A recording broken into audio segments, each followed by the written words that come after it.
Bagian ini akan menjelaskan tentang desain eksperimen dua kelompok. Harapannya, pada materi kali ini, teman-teman memahami desain eksperimen psikologi dua kelompok. Kita terlebih dahulu mendefinisikan apa itu desain eksperimen dua kelompok. Dia sebagai desain penelitian yang melibatkan dua kelompok subjek yang dipilih secara acak dan dibagi menjadi kelompok eksperimen dan kelompok kontrol. Kelompok eksperimen itu adalah kelompok yang diberikan perlakuan atau treatment, sedangkan kelompok kontrol adalah kelompok yang tidak diberikan perlakuan atau diberi perlakuan standar berupa placebo. Tujuan utamanya adalah untuk membandingkan hasil akhir dari kelompok eksperimen dan kelompok kontrol. Gunanya adalah untuk menentukan apakah perbedaan yang terjadi benar-benar disebabkan oleh perlakuan dengan membandingkannya dengan kelompok kontrol dari berbagai ancaman validitas.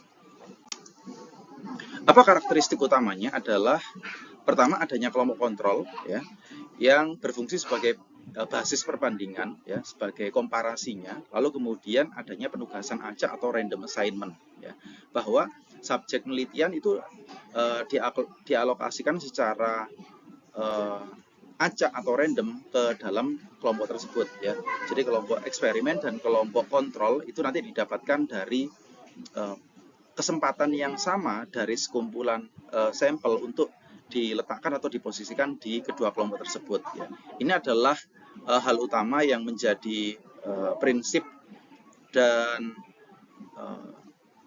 inti dari desain eksperimen yang paling utama adalah untuk menyeimbangkan karakteristik subjek di kedua kelompok dan meminimalisir bias atau kesalahan Karakteristik selanjutnya adalah membandingkan secara langsung bahwa kesimpulan itu akan diambil dari membandingkan hasil dari post-test di kedua kelompok. Manakah di antara kelompok kontrol ataupun kelompok eksperimen yang paling tinggi. Prosedurnya adalah dengan melakukan seleksi subjek, memilih sekelompok subjek yang memenuhi kriteria penelitian, lalu kemudian melakukan random assignment dengan membagi subjek secara acak menjadi dua kelompok, eksperimen dan kelompok kontrol, dan kemudian memberikan perlakuan atau X pada kelompok eksperimen dan biasanya kelompok kontrol ada yang tidak diberikan perlakuan atau disebut sebagai pasif grup kontrol grup dan kemudian atau placebo kontrol grup untuk mendapatkan kondisi yang biasa atau kondisi yang placebo. Lalu kemudian diberikan post-test. Nah, post-test inilah yang kemudian membandingkan antara kelompok kontrol dan kelompok eksperimen. Selanjutnya kemudian dilakukan analisis data dengan membandingkan hasil rata-rata di kedua kelompok tersebut untuk mendapatkan nilai statistik apakah ada perbedaan rata-ratanya.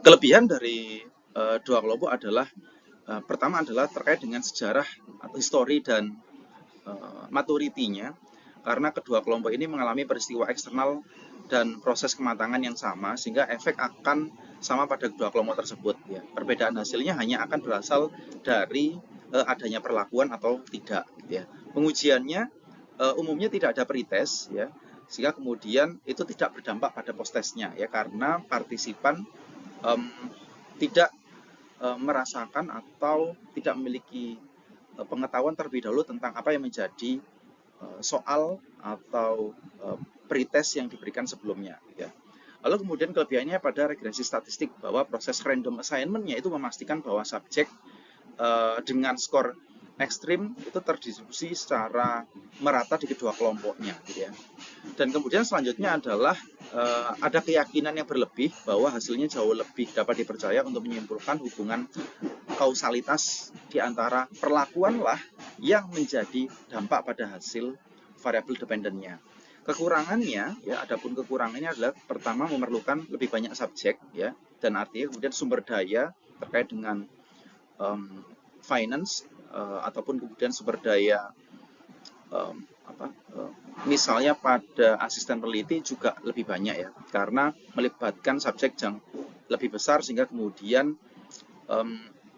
pemeliharaan subjek ini lebih besar Kemudian tantangan terkait dengan logistik tadi misalnya kemudian waktu sebagai bagian dari sumber daya dan kemudian kompleksitasnya juga akan lebih rumit Dan adapun isu etikanya adalah terkait dengan beberapa kasus ini misalnya dilibatkan pada penelitian medis itu tidak memberikan perlakuan yang dianggap efektif pada kelompok kontrol dapat menimbulkan masalah etika misalnya Hal ini sering diatasi dengan memberikan perlakuan standar berupa placebo efek.